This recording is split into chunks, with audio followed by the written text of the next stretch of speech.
Se você tá aqui agora, você tem que me prometer que vai assistir o vídeo inteiro antes de comentar.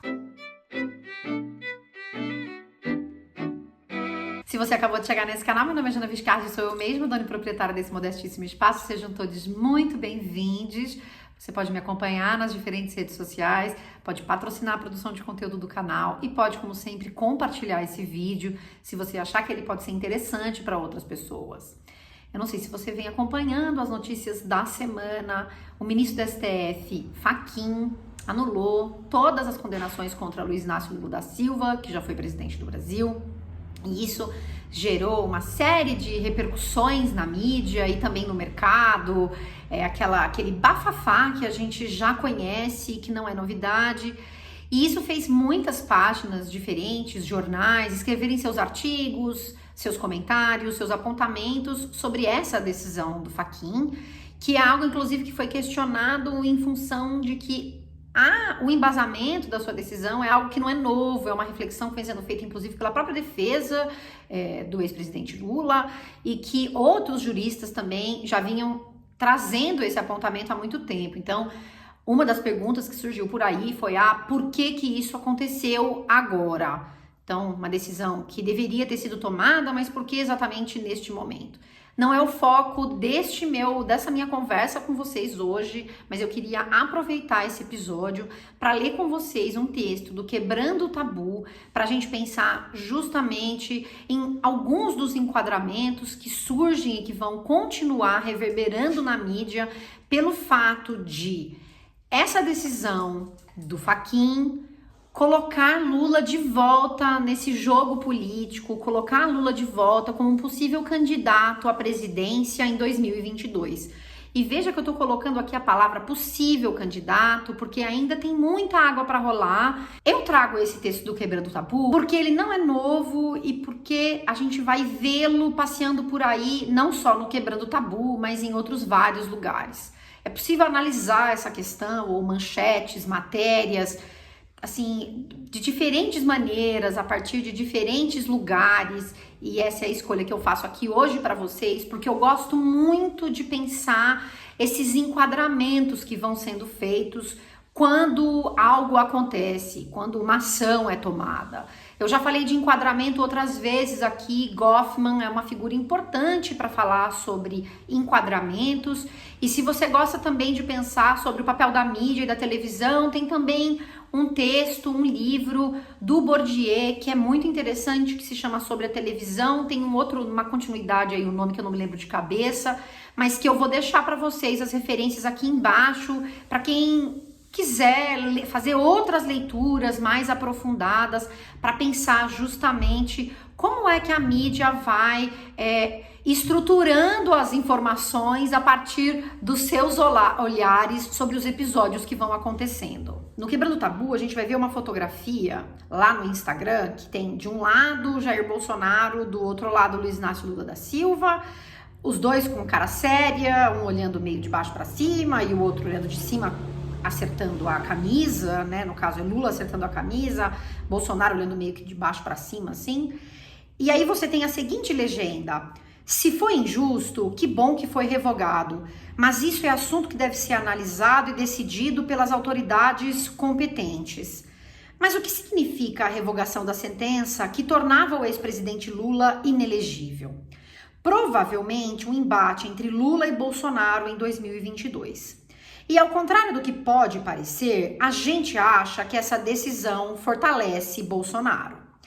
O que a oposição pode dizer que aprendeu com as eleições de 2018 que pode mudar o resultado em 2022? Pelo que acompanhamos todos os dias, a polarização, o ataque e as divisões vão se repetir. Até o momento, Bolsonaro vinha tendo sua popularidade derretida por seu péssimo governo e péssima gestão da pandemia. A decisão de hoje traz esperança para alguns, mas o sentimento de polarização do qual Bolsonaro se alimenta ganha força. Não há como negar que o antipetismo segue muito forte no Brasil. A decisão da justiça não pode se basear em questões políticas, de favorecer um ou outro lado. Mas o que esperamos de um embate entre Lula e Bolsonaro é bom para o Brasil? Eu acho esse texto muito bom. Em que sentido? Justamente na maneira como vai enquadrando a situação e como vai fazendo uso desse mas aí em vários momentos. Se você me acompanha, você já deve ter visto um vídeo em que eu falo sobre o uso do mas na construção da argumentação, na maneira como a gente vai elaborando as nossas ideias. Eu deixo esse vídeo passeando aí na tela para você assistir, caso você não o conheça. Aqui a gente tem, então, o Quebrando o Tabu, primeiro, no seu primeiro parágrafo, dizendo que, bom, se foi injusto, que bom que foi revogado. Mas isso é uma coisa que as autoridades competentes que decidem, e eu não vou, então, ficar aqui entrando nesse mérito. E isso já é um problema, né? Porque tem por trás disso essa ideia de que não vou, então, entrar nesse mérito, quando, na verdade, essa é uma reflexão importante justamente porque o problema está em como é que a Lava Jato, o Moro e as figuras que estavam ali foram construindo esse processo contra o Lula de maneira absolutamente parcial e meio que coordenada. Então, isso é algo que não é abordado aqui, que não é trazido, porque vai se focar na questão da eleição e aí os outros mais são muito importantes, porque na sequência vem mais o que significa a revogação da sentença que tornava o ex-presidente Lula inelegível. Então, eles já se colocam no lugar de mostrar para você o que é que isso significa. Então, deixa eu já dizer para essas figuras que estão me lendo o que é o significado dessa coisa toda. E então vem, a resposta é provavelmente um embate entre Lula e Bolsonaro. E aí eles já vão emendar dizendo, ao contrário do que parece, aí eles vão dizer, a gente acha que essa decisão fortalece Bolsonaro. A gente, quem será que é esse agente? A pessoa que está escrevendo a legenda? As pessoas que são, quem coordenam o Quebrando o Tabu? Quem é o agente? É interessante a gente pensar esse agente. E aí o que a gente tem aqui, o que se tem aqui, é dizer que essa decisão fortalece Bolsonaro. Ora, se a página é contra Bolsonaro e está dizendo aqui que a decisão fortalece Bolsonaro, o que se tem nas entrelinhas, a leitura das entrelinhas, é que essa decisão não seria boa. Então você tem lá em cima dizendo, bom, são as autoridades competentes que vão dizer se isso está certo ou está errado, mas eu venho aqui dizer para você que essa decisão fortalece Bolsonaro. E nas entrelinhas você pode ler que essa decisão, portanto, não é boa. E por que é que essa decisão fortaleceria Bolsonaro? Quais são os elementos que a página vai dizer que são significativos para isso? E aí, automaticamente, o foco está em falar da oposição. Vai dizer assim, então, o que a oposição pode dizer que aprendeu com as eleições de 2018 que pode mudar o resultado em 2022. E aí é que a gente tem aqui a acolhida, o trazer um argumento que é já antigo, mas muito corriqueiro, de levar para a oposição a única responsabilidade sobre o que aconteceu em 2018. E este é um argumento, gente, eu vou usar um termo valorativo mesmo, preguiçoso. Porque é muito comum dizer que a eleição do Bolsonaro é culpa do PT. Qualquer crítica que se faça a qualquer coisa, você está elegendo o Bolsonaro. Sem responsabilizar as figuras que não arredaram o pé de apoiar Bolsonaro, apesar de tudo que ele sempre fez. Então, apesar de tudo que Bolsonaro sempre fez, um grupo grande de pessoas decidiu apoiar Bolsonaro. Grande no sentido de gente importante. Decidiu apoiar Bolsonaro. Enfim, e isso não costuma ser discutido por essa mídia que vai falar sobre o impacto da oposição. E eu não digo isso porque não deve ser feita uma crítica à maneira como nas eleições, a chapa do Lula, do Haddad, quem fica, quem não fica. Eu não estou dizendo que isso não deve ser criticado, mas é muito comum que o argumento seja: a oposição precisa aprender porque a culpa é toda dela, porque a responsabilidade é toda dela. E a gente vê esse movimento aqui, quando a gente tem essa pergunta, o que a oposição pode dizer que aprendeu com as eleições de 2018 que pode mudar o resultado de 2022? E aí a minha pergunta é, o que a elite também aprendeu com 2018? Tá? Porque você teve um processo da Lava Jato que é todo parcial e estava todo errado. Então, essas condenações foram todas revogadas em função desse problema. E o que a gente tem a mídia, e aí nesse caso o Quebrando o Tabu, é inevitavelmente uma das mídias que estão aí circulando, trazendo de novo só esse argumento do que é que a oposição aprendeu. E aí, ele já dá a resposta. Então, a pergunta é muito simples. É como se fosse tudo muito simples nesse jogo aí político. Então, é a oposição. E aí, na sequência, a resposta também. Pelo que acompanhamos todos os dias, e aí eu volto de novo. Acompanhamos quem? O Quebrando o Tabu? Nós, Quebrando o Tabu? A polarização, o ataque e as divisões vão se repetir. É muito curioso, porque nesse parágrafo se concentra na questão da oposição, e aí palavras que vão estar atreladas à oposição são polarização, ataque e divisões. E aí a gente repete o mesmo erro de 2018, que é a construção dessa narrativa de que o ataque, a polarização e as divisões vem exclusivamente da esquerda, que está sendo chamada de oposição aqui, né? Mas veja, eu tô falando de esquerda e oposição porque tem o Lula como figura central aqui, tá? Por isso que a gente faz essas inferências, porque é de quem se fala no texto. Agora veja, a base do discurso de Bolsonaro é a violência, é a divisão, é o ataque e é a polarização. Por que é que a responsabilização dessa polarização é a esquerda? Por que que esse é o lugar? Porque, bom, possivelmente porque essas figuras entendam que é o centro que deveria governar esse país. Se você acompanha, por exemplo, os editoriais do Estadão, isso é muito frequente, de trazer como se a única opção fosse o centro. E aí, quando o centro não vence, não tem muito apoio, puxa vida, olha essa polarização, que horror. Você pode aí me corrigir, mas o Lula, o PT, nesse caso, pensando nos governos Lula, o que a gente tem seria aí uma centro-esquerda, ou uma esquerda bem moderada, contra a extrema-direita de Jair Bolsonaro. Então, eles não são a mesma coisa. É muito problemático quando o discurso da polarização, ou a responsabilização da polarização, seja colocado exclusivamente nessa oposição, ignorando, num texto como esse, o que a figura de Bolsonaro representa. Porque nesse parágrafo está falando da oposição e não de Jair Bolsonaro.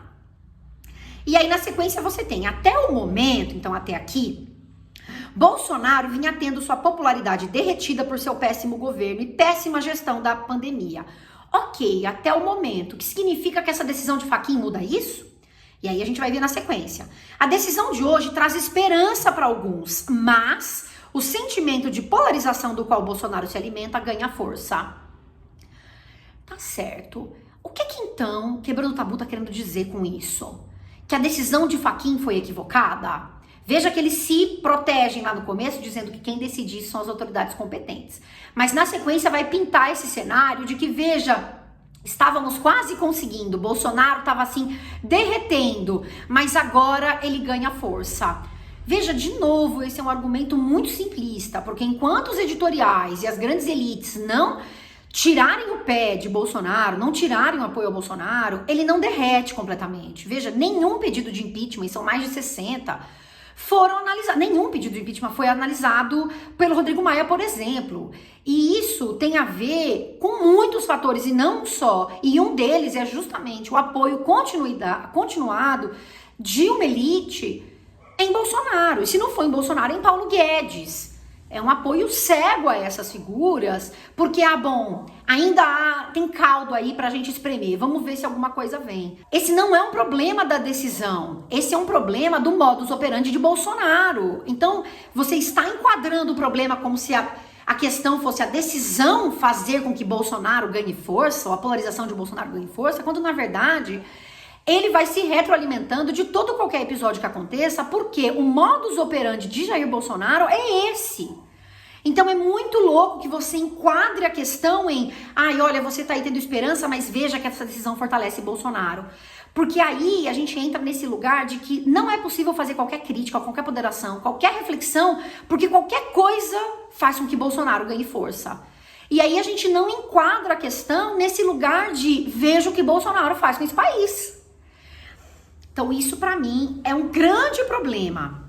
E aí vai se dizer na sequência, não há como negar que o antipetismo segue muito forte no Brasil. Sim, mas ele também segue muito forte em função de como é que as mídias enquadram essa polarização, colocando a responsabilização toda nesse PT ou nessa É quase uma figura imaginária aí de uma esquerda que seria responsabilizada por isso. E aí a gente tem assim, no final, para finalizar, a decisão da justiça não pode se basear em questões políticas, de favorecer um ou outro lado. E aí, de novo, aqui está se fazendo esse jogo polarizado, um ou outro lado. A decisão não pode basear em questões políticas, mas é disso que eles estão falando no parágrafo anterior. Tentam tirar a própria responsabilidade daquilo que estão propondo, porque estão dizendo que essa decisão fortalece Bolsonaro, e aí vão dizer que, bom, não se deve então basear em questão política. Tá bom, então essa decisão deve se basear em quê, se você está dizendo isso? Tá dizendo que essa decisão fortalece Bolsonaro. Aí depois você tira o corpo fora de novo. E aí vem na sequência, mas o que esperamos de um embate entre Lula e Bolsonaro é bom para o Brasil? Eu não sei se é bom, mas aí vão cobrar as outras forças políticas. E não a decisão de Fachin que fortalece Bolsonaro.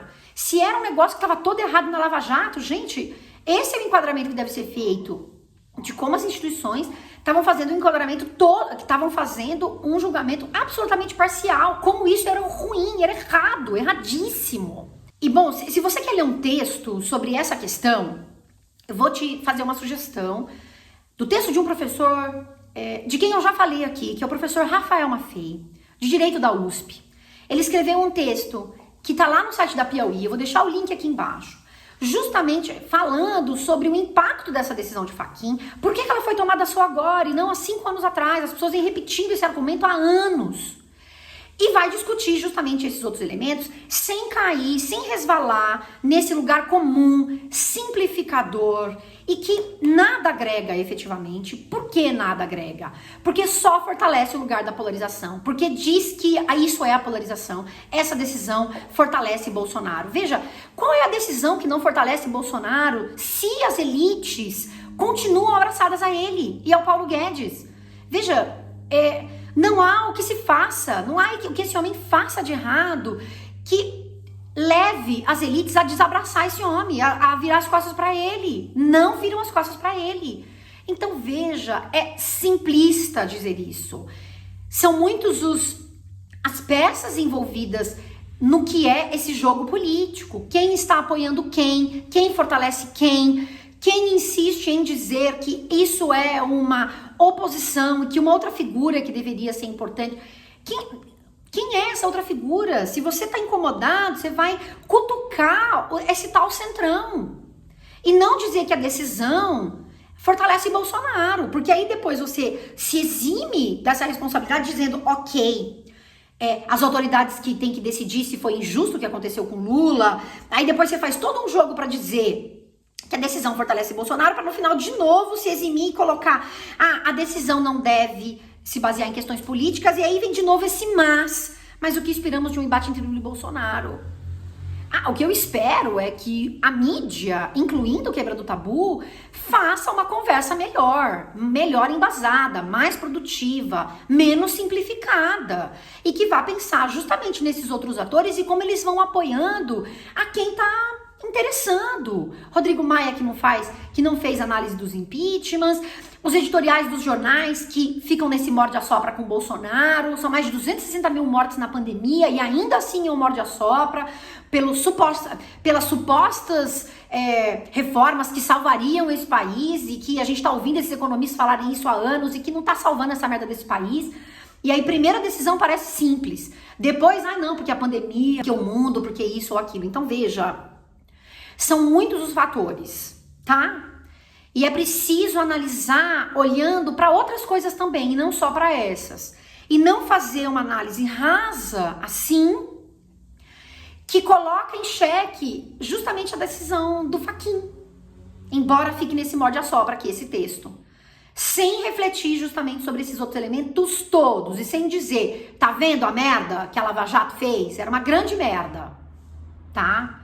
E a gente tá nesse buraco também por conta disso. Então, esse é só um exemplo, tá? O Luciano Huck também fez uma conversa que não falava de Lava Jato, mas que também era assim, é o STF quem diz se isso tá certo ou tá errado, mas olha, e aí vem com uma outra conversinha. Então, tem uma série de figuras que vão aparecer fazendo isso e também enquadramentos outros que vão aparecer, como o que eu vi, por exemplo, de um texto da Cantanhede, que diz, Lula de volta desvia o foco na pior hora da pandemia e do próprio Bolsonaro. como se eu fosse o Lula.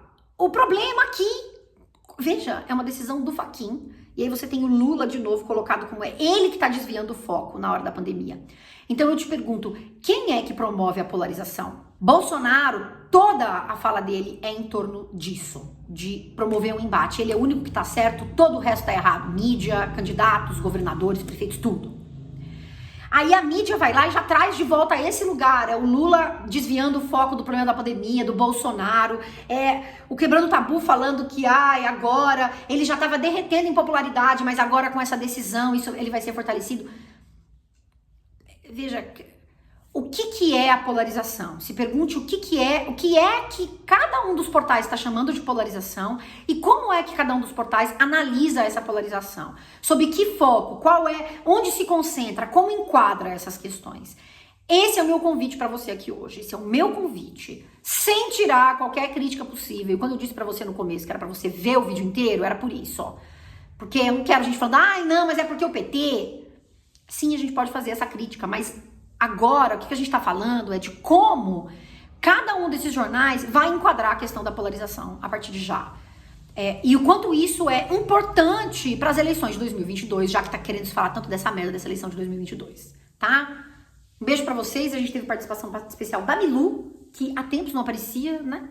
E é isso. Um beijo para todo mundo, até suei. A gente fica meio nervosa quando fala dessas coisas. Tchau!